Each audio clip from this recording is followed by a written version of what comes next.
आज हम पढ़ेंगे English class 9 Beehive chapter number 2 the sound of music part 1। Evelyn Glennie listens to sound without hearing it. ये बहुत ही यूनिक स्टोरी है एक एक्स्ट्रा ऑर्डिनरी गर्ल की एक्स्ट्रा ऑर्डिनरी करेज के बारे में। कैसे एक लड़की जो सुन नहीं सकती है लेकिन वो एक बहुत बड़ी म्यूजिशियन बन जाती है। ये इस ऐसे ही है जैसे कि किसी के हाथ ना हो लेकिन वो बहुत बड़ा क्रिकेटर या बैट्समैन बन जाए या बॉलर बन जाए। यानी कि नेचर ने जो पावर एवलीन को नहीं दी, सुनने की पावर, उस पावर के बिना भी एवलीन खुद को म्यूज़िक में इतनी ऊंचाइयों पर लेके जाती है। तो ये एक्स्ट्रा ऑर्डिनरी करेज की एक स्टोरी है। तो एवलीन के बारे में कह सकते हैं कि वो बिना सुने ही साउंड को सुन सकती है।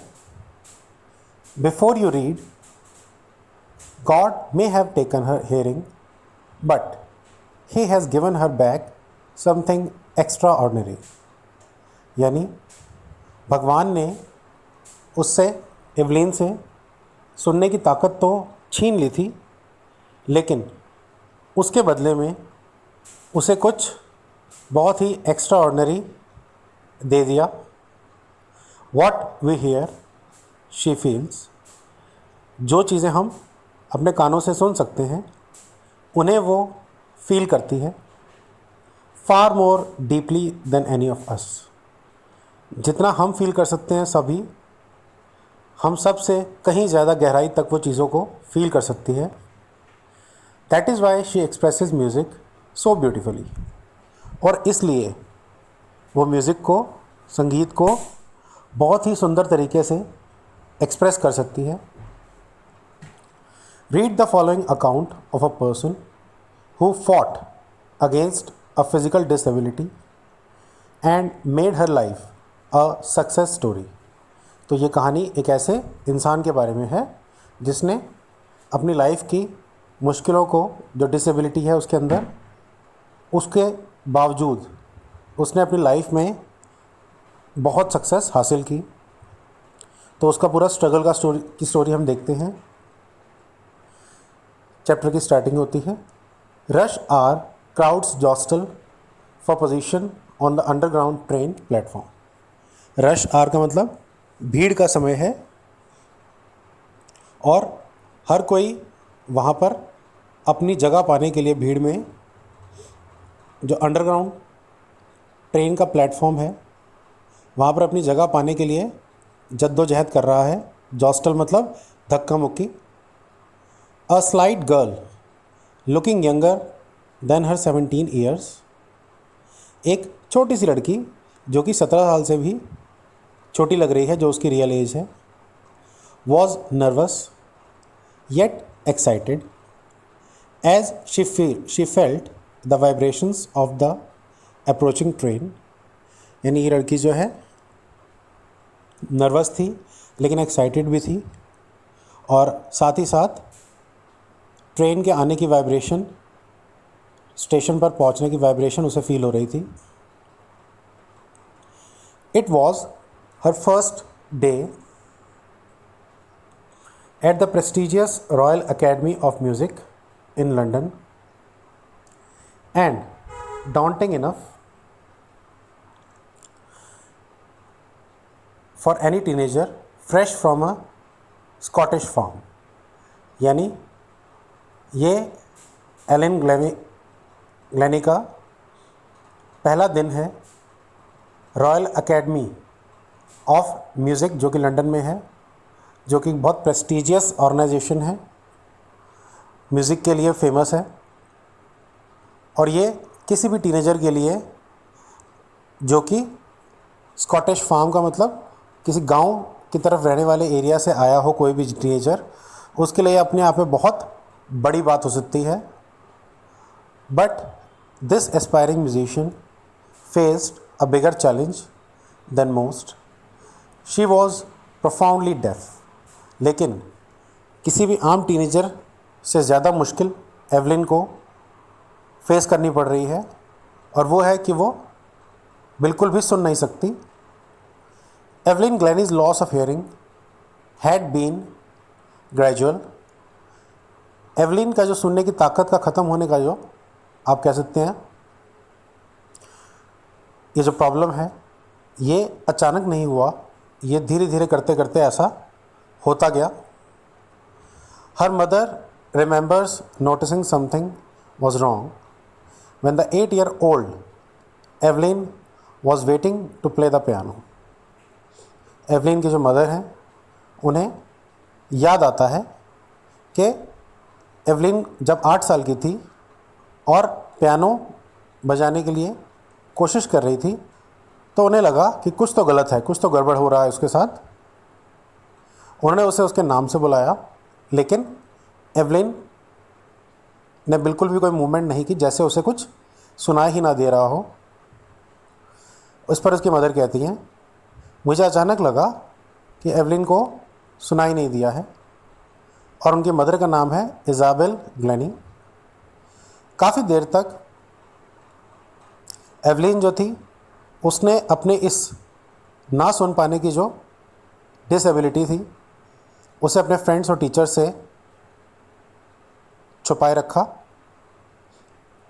But by the time she was 11 her marks had deteriorated and her headmistress urged her parents to take her to a specialist. यहाँ पर आप कह सकते हैं कि 11 साल की उम्र तक जब एवलिन को सुनने में बहुत ज़्यादा ही दिक्कत होने लग गई,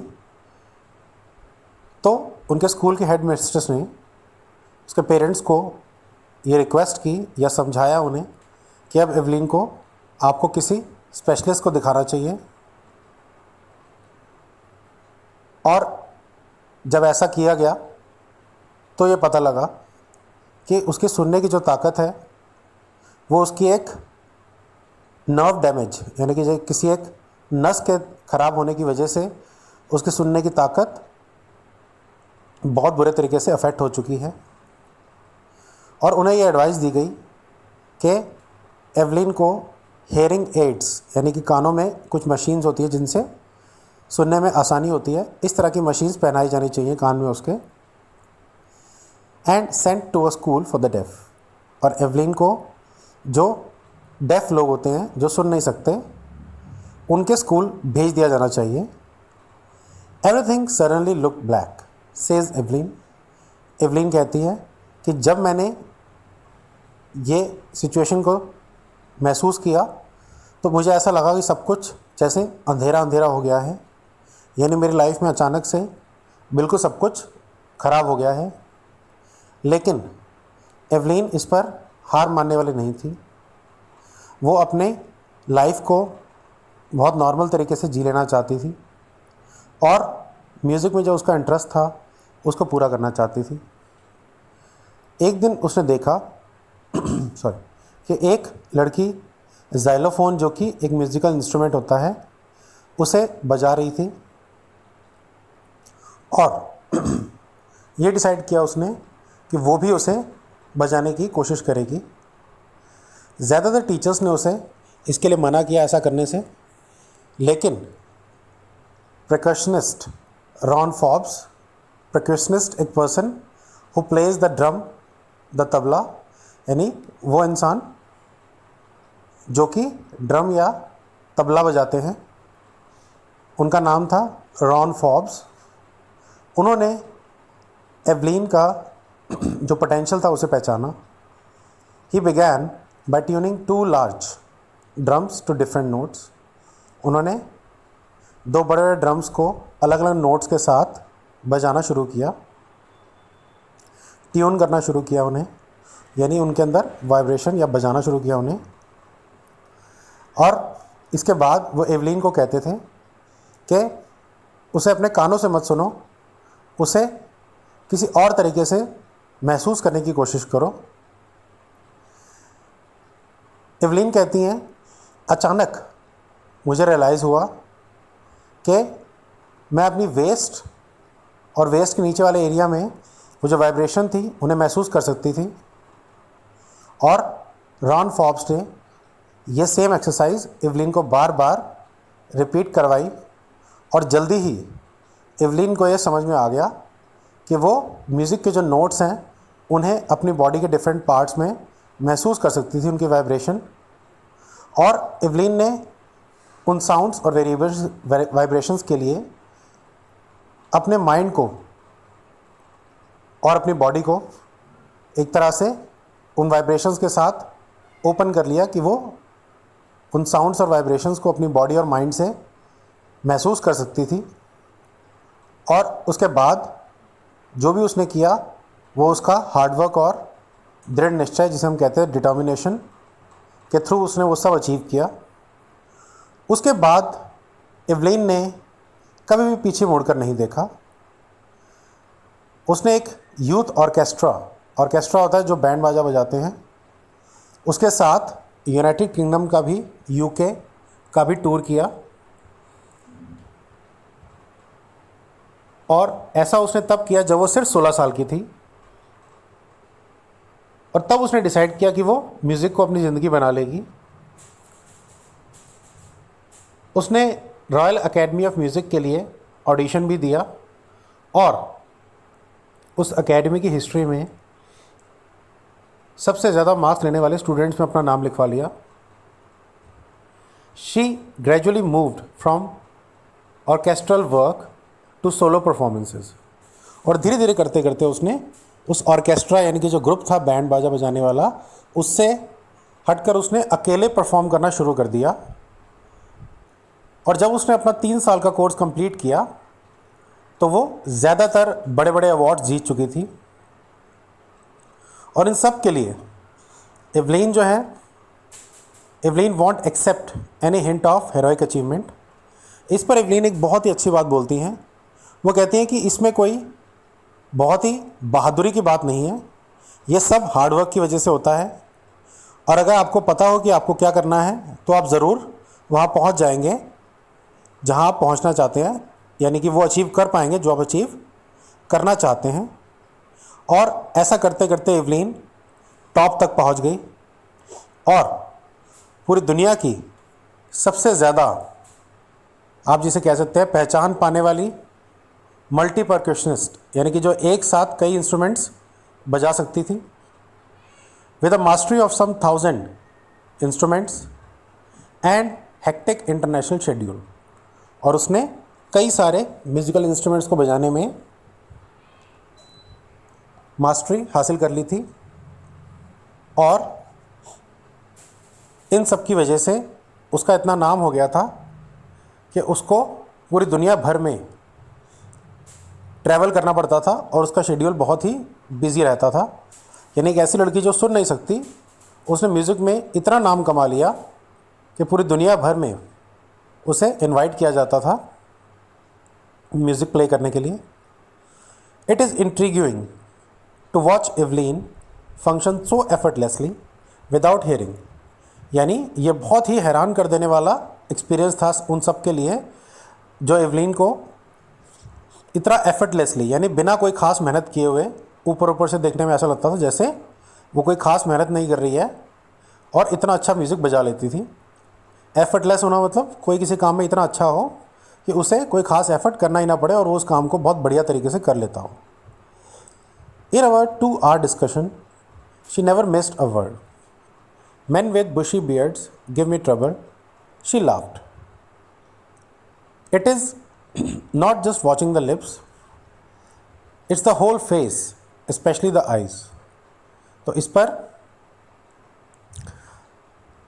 वो अपना एक एक्सपीरियंस बताती है कि कभी भी कोई बातचीत होती थी अगर काम के बारे में, उसके परफॉर्मेंसेस के बारे में, तो अगर 2 घंटे तक भी कोई बात हो रही है तो ना सुन पाने के बावजूद, क्योंकि वो सुन नहीं सकती थी, उसके बावजूद वो एक वर्ड भी मिस नहीं करती थी।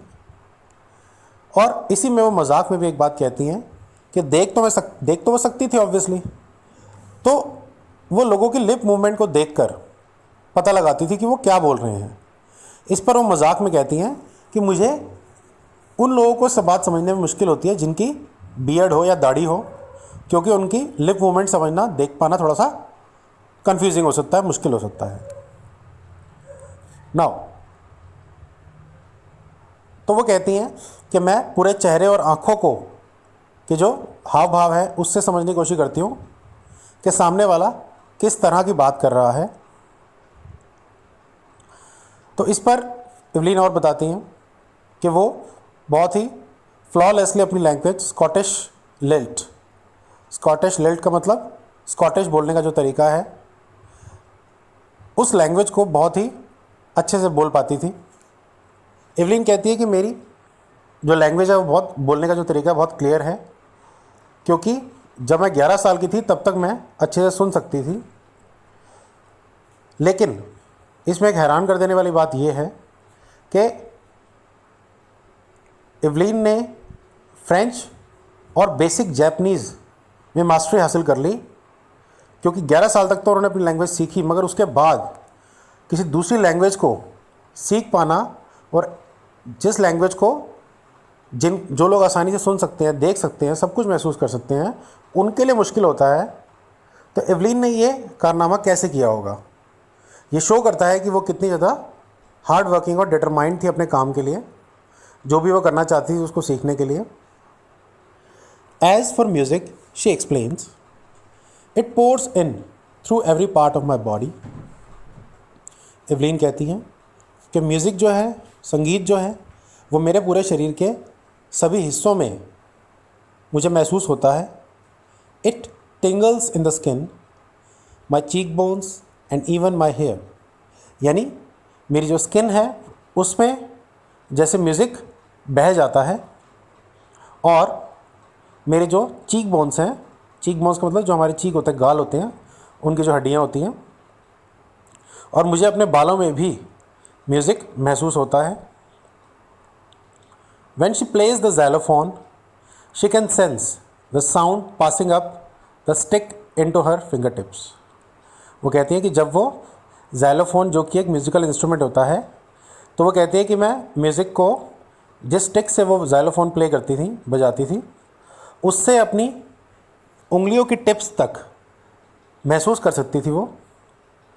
By leaning against the drums, यानी कि ड्रम्स की तरफ झुकते हुए, she can feel the resonances flowing into her body. तो वो जो म्यूज़िक है उसकी वाइब्रेशन है वो अपनी बॉडी तक फ्लो करते हुए महसूस कर सकती थी। On a wooden platform, she removes her shoes so that the vibrations pass through her bare feet and up her legs. तो अगर कोई लकड़ी का प्लेटफॉर्म होता था, यानी कि जहाँ पर वो म्यूज़िक प्ले करते थे, तो वहाँ पर वो शूज़ उतार कर अपने पैरों से, यानी बिना शूज़ के नंगे पाँव से, वो म्यूज़िक की वाइब्रेशंस को महसूस कर सकती थी। Not surprisingly, Evelyn delights her audiences, यानी बहुत ही बिना किसी सरप्राइज़ के इवलिन की आवाज़ सुनकर, उसका म्यूज़िक सुनकर सभी बहुत खुश हो जाते थे। 1991 में उसे रॉयल फिलारमोनिक सोसाइटी से का जो एक prestigious soloist of the year award, soloist का मतलब जो अकेला ही सारे इंस्ट्रूमेंट्स बजाता हो, उसका जो अवार्ड था वो मिला। और एक मास्टर परक्यूशनिस्ट जेम्स ब्लेड्स कहते हैं कि भगवान ने शायद उसकी सुनने की ताकत ले ली है ज़रूर, लेकिन उसके बदले में उसे कुछ बहुत ही अद्भुत, बहुत ही एक्स्ट्रा ऑर्डिनरी दे दिया है। जो हम सुनते हैं उन चीज़ों को वो फील करती है, और हमसे कई गुना ज़्यादा फील करती है उन चीज़ों को जिन्हें हम सिर्फ सुन सकते हैं, और इसलिए वो म्यूज़िक को इतने सुंदर तरीके से एक्सप्रेस कर पाती हैं। इवलिन ये कहती हैं, ये मानती हैं कि वो एक वर्कॉलिक हैं। वर्कॉलिक का मतलब होता है ऐसा कोई इंसान जो रात दिन काम करने का जिसे नशा होता है। तो इस पर वो कहती हैं, I have just got to work often harder than classical musicians, कि जो क्लासिकल म्यूजिशियंस जितना काम करते हैं उससे बहुत ज़्यादा मेहनत मुझे करने में मज़ा आता है, लेकिन इसके साथ साथ वो कहती हैं इस मेहनत के साथ साथ जो इसके रिवॉर्ड्स हैं वो भी बहुत बड़े हैं। रेगुलर कंसर्ट्स के अलावा एवलीन जो है प्रिजन्स में और हॉस्पिटल्स में भी अपने फ्री कंसर्ट्स करती हैं और वो यंग म्यूजिशियंस को काफ़ी प्रायोरिटी देती हैं क्योंकि वो लोग अभी सीखने के फेज़ में हैं और काफ़ी कुछ सीख सकते हैं। एन रिचलिन और बेथोवेन फंड फॉर डेफ चिल्ड्रन, यानी कि जो बच्चे सुन नहीं सकते उनके लिए एन रिचलिन और बेथोवेन फंड, यानी कि जो म्यूज़िक उनके लिए सिखाने के लिए जो फंड बनाया गया था, वो ये कहते हैं she is a shining inspiration, यानी कि ऐसे बच्चे जो सुन नहीं सकते, एवलीन उनके लिए एक बहुत ही चमकता हुआ एग्जाम्पल है। They see that there is nowhere that they can not go, यानी ये बच्चे एवलीन को देखकर इनमें विश्वास पैदा होता है कि ये भी सब कुछ कर सकते हैं एवलीन की तरह। और एवलीन ने अपनी दुगनी उम्र के लोगों से भी ज़्यादा अचीव कर लिया है और उसने ऑर्केस्ट्रा के आगे जो ये म्यूज़िक प्ले करने के जो उसके इंस्ट्रूमेंट्स होते हैं अलग अलग परक्यूशन के, उनके इंस्ट्रूमेंट्स को उसने बहुत आगे ला दिया है दुनिया भर में और ये दिखा दिया है कि ये कितना अच्छा म्यूज़िक हो सकता है। उसने उन सभी हैंडीकैप लोगों को इंस्पिरेशन दिया है जो उसकी तरफ देखते हैं इंस्पिरेशन के लिए और ऐसा सोचते हैं कि अगर एवलीन ऐसा कर सकती है तो हम भी ज़रूर ऐसा कर सकते हैं। तो इस तरह से उसने कई लाखों लोगों को इंस्पिरेशन दिया है। ये चैप्टर हमारा यहीं ख़त्म होता है। Thank you.